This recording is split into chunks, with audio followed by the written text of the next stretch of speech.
అందరికీ నమస్తే అండి. ఈ మధ్య కాలంలో ఒక వీడియో చూశాను.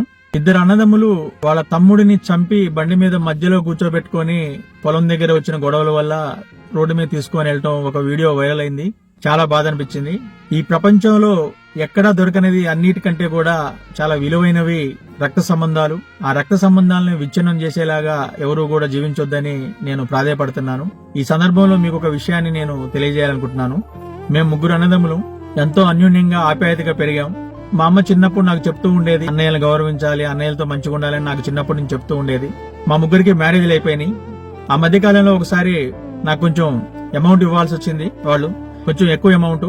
సో ఎంత ట్రై చేసినా గానీ వాళ్ళ దగ్గర నుంచి ఆ అమౌంట్ రావట్లేదు. న్యాయపరంగా అవి నాకు రావాల్సిన అమౌంట్ కానీ రావట్లేదు. బాగా విసుగు చెందాను.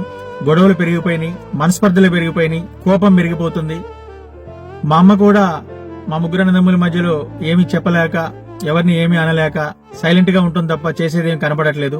ఇటువంటి సందర్భంలో నేను ఒకసారి ఇదిక మంచితనంలో మన మధ్య తేలేటట్లేదు, వెల్ విషర్స్ ఫ్రెండ్స్ ని ఎవరిని ఎంటర్ చేసినా గానీ వాళ్ళు మీరు అన్నదమ్ములు రా ఆలోచించుకోండి అంటున్నారు తప్ప ఎవరు కూడా న్యాయం చేసేలా కనపడలేదు. ఇక లాస్ట్ కి పోలీస్ స్టేషనే కరెక్ట్ అని చెప్పేసి పోలీస్ స్టేషన్ కి వెళ్లి కూర్చున్నాను. ఇంకా సిఐ గారు రాలేదు. ఈ లోపల నేను కొన్ని విషయాలు ఆలోచించాను. మా అన్నయ్యల మీద నేను కంప్లైంట్ ఇవ్వడానికి ముందు ఒక్కసారి మా అన్నయ్యల గురించి ఆలోచించాను. చిన్నప్పటి నుంచి నన్ను ఎలా చూసుకున్నారు, నన్ను పెంచిన విధానం ఏంటనేది. అప్పుడు వెంటనే నాకు కొన్ని విషయాలు గుర్తొచ్చినాయి. అవేంటంటే, మా ఊర్లో వర్షాకాలం పెద్ద వాగు వస్తుండేది. అంటే మనుషులు కొట్టుకొని పోయేంత వాగు వచ్చేది. ఆ వాగులో మా అన్నయ్య క్లాస్మేట్స్ వాళ్ళందరూ వెళ్ళి కూడా మా అన్నయ్యతో పాటు ఈత కొడతా ఉండేవాళ్ళు. నేను కూడా వెళ్ళేవాడిని. నాకు ఈత రాదు. అయితే మా అన్నయ్య నన్ను ఒక దెరంపటి అక్కడ వాగు పక్కనే నీళ్లలో పిచ్చిమల్లి అని ఒకటి ఉండేది చెట్టు, దాన్ని పట్టుకొని అక్కడే ఉండమని చెప్పాడు. లోపల రావద్దని చెప్పేవాడు వాటర్లోకి. వాళ్ళు బాగా ప్రవాహం ఎక్కువగా ఉన్న దాంట్లో వాళ్ళు స్విమ్మింగ్ చేస్తూ ఉండేవాళ్ళు. మా అన్నయ్య ఆ వాగులో దూకి మునిగి తేలినప్పుడల్లా వెంటనే లేచి నేను కనపడకపోయేకి నేను ఆ పిచ్చిమల్లి స్టార్ట్ ఉండేవాడిని. మా తమ్ముడేడి అని చెప్పి కంగారుగా ఇట్లా చూస్తూ వద్దండు అని పిలిచేవాడు గట్టిగా. తర్వాత నేను కనపడంగానే కనపడవేరా మరి ఎక్కడున్నావురా అని చెప్పి అనేవాడు. ఆ విషయం గుర్తొచ్చింది. ఆ తర్వాత మా పెద్దన్నయ్య మా ఇంట్లో చిన్న పూరి గుడిసెలో మేము జీవించాము చిన్నప్పుడు. చలికాలం వస్తే మా నులక మంచం కింద రవ్వలు వేడి చేసి రాతిని ప్లేట్లో ఆ రవ్వలన్నీ వేసి మంచం కింద పెట్టుకునేవాళ్ళం వేడి కోసం. మా పెద్దన్నయ్య పక్కన పడుకునేవాడిని నేను. మా పెద్దన్నయ్య ఆ రవ్వలు పోసిన ప్లేటు నాకు వేడొచ్చే విధంగా నా వైపు జరిపి పెట్టేవాడు. ఒకటే దుప్పటి ఉండేది, అది చినిగిపోయి ఉండేది, కాళ్ళన్నీ బయటే ఉండేవి. ఆ దుప్పటిని నాకు పూర్తిగా గప్పి చలికాలం కూడా మా పెద్దన్నయ్య దుప్పటి లేకుండా అలాగే పడుకునేవాడు. ఆ విషయం గుర్తొచ్చింది. ఒకసారి నేను 1999లో బాగా ఆకలి మీద రోడ్డు మీద నడుచుకుంటూ పోతున్న సమయంలో నా చిన్నన్నయ్య పాల వ్యానులో పనిచేసేవాడు. అప్పుడు చదువుకుంటూ సిద్ధారెడ్డి డిగ్రీ కాలేజీ. ఆ సమయంలో రోడ్డు మీద నడుచుకుంటూ పోతున్న నేను జడ్పీ సెంటర్ ఆ ప్రాంతంలో కనిపిస్తే నైట్ డ్యూటీ మొత్తం ఉండేదన్నమాట ఆ వ్యానులో. నన్ను చూసి ఆ వ్యాన్ ఆపి నా దగ్గరకు వచ్చి ఏమైనా తిన్నావారా అని అడిగి నా జేబులో ఒక 100 రూపాయలు పెట్టి మళ్ళీ అదే వ్యాన్లో డ్యూటీకి వెళ్ళిపోయేవాడు. అలాగే మా చిన్నన్నయ్య నేను ఖమ్మంలో ఒకే రూమ్ లో ఉండి చదువుకునేటప్పుడు మేము చదువుకున్నంత కాలంలో చాలా రోజులు మేము ఉపవాసాలు ఉన్న సందర్భాలు ఉన్నాయి. కొంచెం రైస్ ఉంటే మా తమ్ముడు తింటాడులే అని చెప్పి వదిలేసేవాడు. నేను మా అన్నయ్య తింటాడులే అని వదిలేసేవాడిని. అలా ఒకరికొకరు త్యాగం చేసుకుంటూ ఒకరికొకరు ప్రేమాభిమానాలు పంచుకుంటూ పెరిగాము. నేను ఎన్నో తప్పులు చేశాను చిన్నప్పుడు, క్షమించరాని తప్పులు. నేను చేసిన ప్రతి తప్పులో కూడా నా అన్నయ్యలు నన్ను రక్షిస్తూ, ఎవరన్నా మీ తమ్ముడు ఇలా చేసి నన్ను ఇంటి మీదకి వచ్చినప్పుడు మా తమ్ముడు లేడని చెప్పడం, నన్ను దాచిపెట్టడం, నన్ను వాళ్ళు కంటికి రెప్పలా చూసుకున్న పరిస్థితులన్నీ నాకు గుర్తొచ్చాయి. అలాగే మా ఇద్దరు అన్నదమ్ములు చదివించడానికి మా పెద్దన్నయ్య చిన్నప్పుడు తన పడిన కష్టాలు, అడవికెళ్లి కోపు నరకటాలు, కుప్పకొట్టుళ్ళు, వరి కోతలు ఇవన్నీ చేస్తూ టైలరింగ్ పని చేసుకుంటూ మాకు పైసలు పంపించుకుంటూ మా కోసమే మా తమ్ముళ్ళు అభివృద్ధి చెందాలి, మా తమ్ముళ్ళు గొప్పగా చదువుకోవాలని జీవించిన రోజులు గుర్తొచ్చాయి. మా చిన్నన్నయ్యకి ఒక జత షూ ఉండేవి, బట్టలు కూడా ఒక 2 జతలే ఉండేవి. అందులో మా చిన్నన్నయ్య బట్టలు షూ వేసుకొని నేను ఎటైనా బయటకు వెళ్తే నేను వచ్చేంత వరకు కూడా మా చిన్నన్నయ్య రూమ్ లోనే ఉండేవాడు, బయటికి పోకుండా ఎంత పని ఉన్నా గానీ. నేను వచ్చినాక ఎందుకురా నా బట్టలు వేసుకున్నావు అని కూడా ఏ రోజు కూడా అనేవాడు కాదు. నేను వచ్చినాక ఆ షూ అవన్నీ తీసేసినాక మళ్ళీ అవి వేసుకుని బయటకు వెళ్ళేవాడు.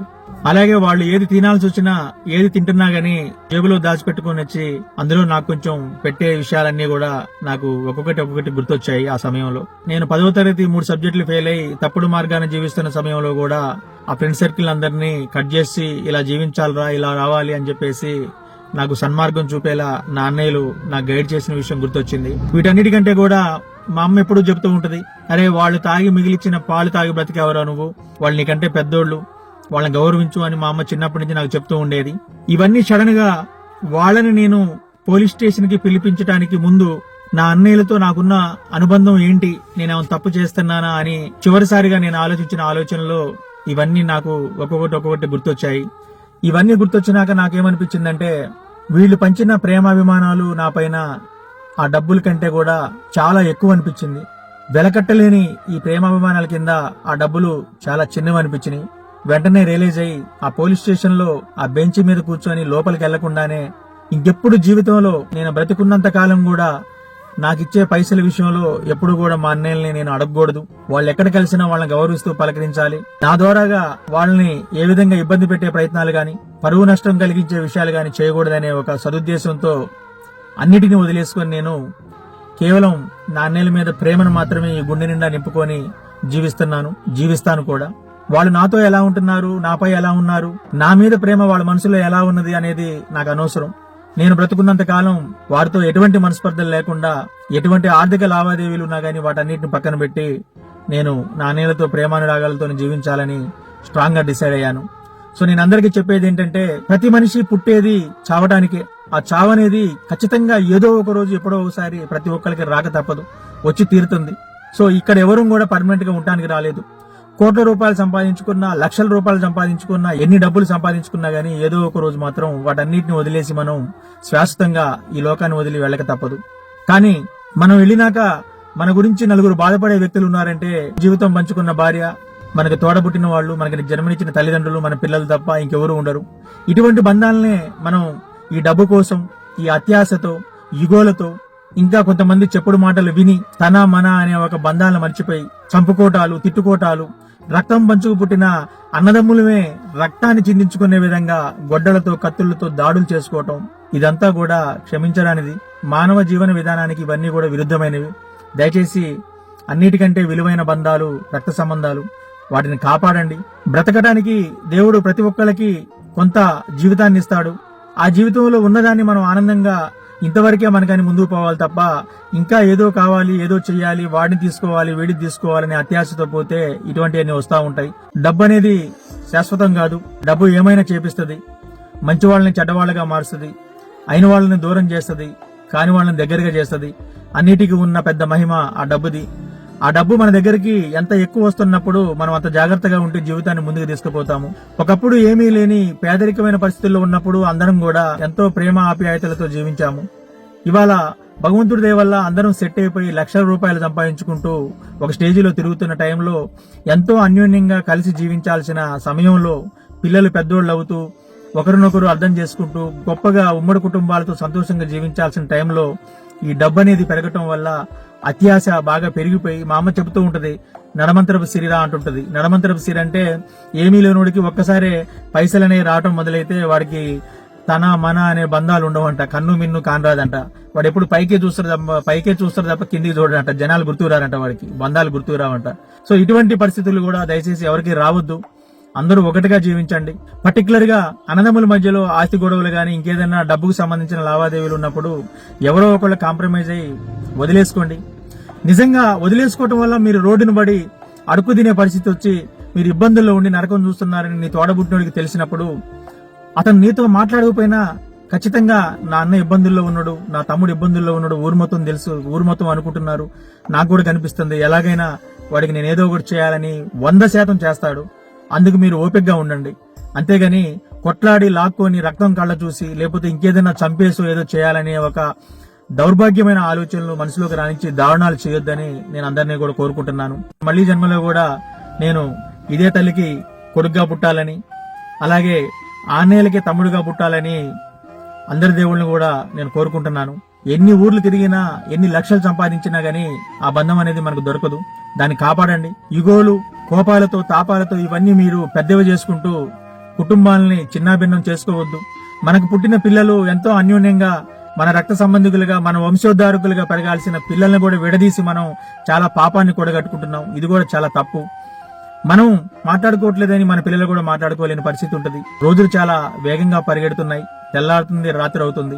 దయచేసి నా మాటలు పాజిటివ్ గా తీసుకొని అన్నదమ్ములు, అక్క చెల్లెళ్ళు అందరూ కూడా ఒకటిగా జీవించాలని. అన్నదమ్ములు పంచాయతీ, అక్క చెల్లెళ్ళ పంచాయతీలు అంత ఈజీగా తేలేవు కావు. ఎవరో ఒకళ్ళు తగ్గాలి, ఎవరో ఒకళ్ళు సాక్రిఫైస్ చేయాలి. అప్పుడు మాత్రమే ఆ బంధాలు నిలుస్తాయి. భగవంతుడు మనకి ఇక్కడ రాసి పెడతాడు. ఏది మనకి ఎప్పుడు ఏది రావాలో అది ఖచ్చితంగా వచ్చి తీరుతుంది. ఏది మనది కాదో, మనం ఎంత పోరాడినా, మనం ఎంత యుద్ధం చేసినా, ఎంత మందిని గాయపరిచినా, ఎన్ని హృదయాలని చిందరం చేసినా గానీ అది మనకు రాదు. ఇది మాత్రం మీరు స్ట్రాంగ్ గా గుర్తుంచుకొని మీరు మంచి జీవన విధానంతో జీవిస్తే దేవుడు మీకు కావాల్సిన అన్ని మీకు తెలియకుండానే మీకు ఇచ్చేస్తుంటాడు. అవన్నీ మీ వెనకొస్తూ ఉంటాయి. నా మెసేజ్ ని మీరు పాజిటివ్ గా తీసుకుంటారని ఆశిస్తూ అందరూ బాగుండాలని కోరుకుంటూ మీ ఉద్దండు. Thank you.